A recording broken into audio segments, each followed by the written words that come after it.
आप जिन लोगों के साथ अभी मौजूद हैं उनमें से एक व्यक्ति हैं स्टालिन, उदयनिधि स्टालिन। सनातन धर्म को लेकर, सनातन हिंदुओं को लेकर उन्होंने क्या कहा था, मैं एक बार सुनवाता हूं, फिर आपके पास आता हूं। एक बार सुन लेते हैं।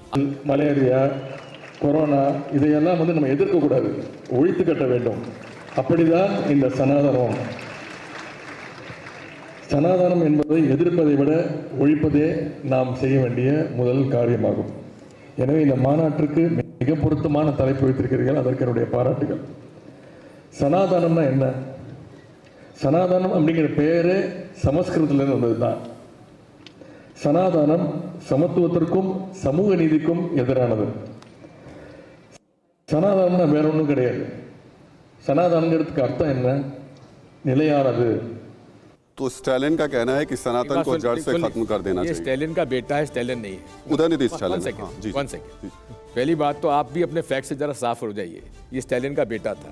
उदयनिधि स्टालिन। सुन लीजिए, सनातन धर्म की परिभाषा शायद वो समझते नहीं है, बच्चे हैं। क्या मेरा कहना ये, सनातन धर्म वो है जिसका की व्याख्या स्वामी विवेकानंद जी ने की है। सनातन धर्म वो है जो सब धर्मों का सम्मान करता हो। सनातन धर्म वो है जो विश्व को अपना कुटुंब मानता है, हर परिवार मानता है। जहाँ वैमनस्यता शब्द नहीं है, वहाँ प्रेम, सद्भाव, सत्य, अहिंसा है। उन्होंने कहा है धर्म सत्य, सच्चाई, सत्यता ही धर्म है। सनातन धर्म वो है। ये जो स्टालिन साहब के जो सुपुत्र हैं उनको शायद इसकी जानकारी नहीं है, लेकिन इसके अंदर बाद में जो दलितों के खिलाफ छुआछूत और मनुस्मृति से जो ये बात से आई है, जो वर्ग को अलग कर दिया गया, पैदाइश से उसको शूद्र बना दिया गया या ब्राह्मण बना दिया, क्षत्रिय बना, वैश्य बना दिया, ये हमारे सनातन धर्म के परंपरा के अनुसार नहीं रहा है, ये बाद में आया है। इसलिए उसको उससे लिंक करना ठीक नहीं है। उनको कहना चाहिए था मनुवादी नहीं है, हमको कोई दिक्कत नहीं थी, लेकिन सनातन धर्म में तो इस प्रकार का छुआछूत का कोई आधार ही नहीं था। दिग्विजय जी, आपने अभी हाल फिलहाल में एक बयान चंपत राय को भी लेकर दिया है और आप इस मामले को एक घोटाले से जोड़कर भी देख रहे हैं। किन तथ्यों के साथ आप इस बात को कह रहे हैं? इस बात को कह रहे हैं, एक जमीन का सौदा होता है भारतीय जनता पार्टी के महापौर या भारतीय जनता पार्टी के नेता के साथ, वो किसी से जमीन खरीदता है और वही जमीन 24 घंटे के अंदर विश्व हिंदू परिषद और न्यास के जो प्रतिनिधि के रूप में चंपत राय जी कई करोड़ों से ज़्यादा में ज़मीन खरीद लेते हैं। उसकी जांच भी मोहन भागवत जी ने खुद ने जांच के आदेश उसमें दिए। उस जांच का क्या हुआ? क्या हमारे दिए हुए चंदे में अगर घोटाला होगा तो हम क्या उसकी जांच के आदेश, जांच की जानकारी नहीं लेना चाहेंगे कि आखिर जांच का क्या हुआ? क्यों सैकड़ों करोड़ रुपए न्यास को ज़्यादा देने पड़े, इसकी जानकारी हम क्यों नहीं दी गई अब तक? जयशंकर जी। हाँ, दिग्विजय जी, शुरू में आपने जब बात चली थी राम मंदिर को लेकर के और निमंत्रण को लेकर के, तो आपने शंकराचार्य की बात कही, शंकराचार्य की बात कही थी आपने। अभी जो अयोध्या के कुछ संत महंत हैं वो कह रहे हैं कि शंकराचार्यों को भी मर्यादा में रहना चाहिए। मतलब ये हालत हो गई है कि अब शंकराचार्य जो परिभाषित करते थे तो उनको भी कह रहे हैं कि आप मर्यादा में रहना चाहिए। दूसरी बात, एक चीज़ आप अभी जो बातचीत कर रहे हैं उसमें कन्फ्यूजन के शिकार लग रहे हैं। आपने एक बात तो कही कि ये चूँकि मंदिर अधूरा बना हुआ है, राम नवमी को भी इसका प्राण प्रतिष्ठा हो सकता था, अब उसको छोड़ करके अब आप आ गए कि नहीं साहब ये तो राजनीतिकरण है और चंदा है और ये है, तो कौन सी बात है, किसके लिए आप लोगों ने विरोध किया? दोनों बातें हैं, दोनों बातें।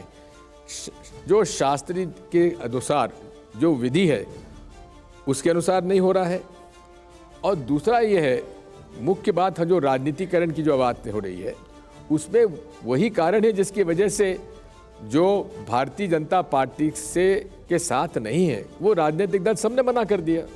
वो भी बात है, दोनों बातें हैं, उसके अंदर कोई कंफ्यूजन नहीं है, क्लैरिटी है इसमें। यहाँ तक शंकराचार्य का सवाल है, दोनों शंकराचार्य ने मना किया कि हम लोग नहीं जाएंगे। शंकराचार्य पुरी के जो शंकराचार्य जी हैं बड़े सम्मानित हैं, उन्होंने कहा भाई हम ताली बजाने थोड़ी वहाँ जाएंगे। एक दूसरा, उसका राजनीतिकरण का उन्होंने उसका उल्लेख भी किया। अभी मुक्ति शरवानंद जी स्वामी जी ने, जोशीमठ के शंकराचार्य जी ने, उन्होंने स्पष्ट रूप से जो शास्त्र विधि है उसके अनुसार नहीं हो रहा उसके बारे में जानकारी दी। अब वहाँ पर अयोध्या के कौन से संत ने और कौन से महात्मा ने क्या कहा मेरे को जानकारी नहीं है। केवल भगवा वस्त्र पहनकर और दाढ़ी रख लेने से कोई संत नहीं बन जाता है, कोई महात्मा नहीं बन जाता है।